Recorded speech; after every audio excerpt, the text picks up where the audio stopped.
It's a video showing the Thompson submachine gun, the M1A1. This has this is all plastic, but it's all metal otherwise. They do have ones with real wood, but as you see, you got the full auto, single, but that's pretty much it. Has Worcester, Massachusetts, USA. Then it's made in China, which is shitty, but of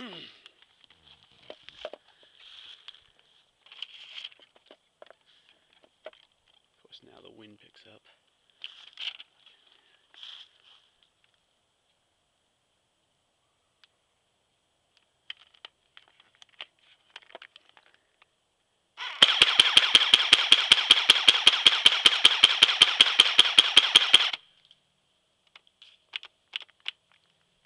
And that's it.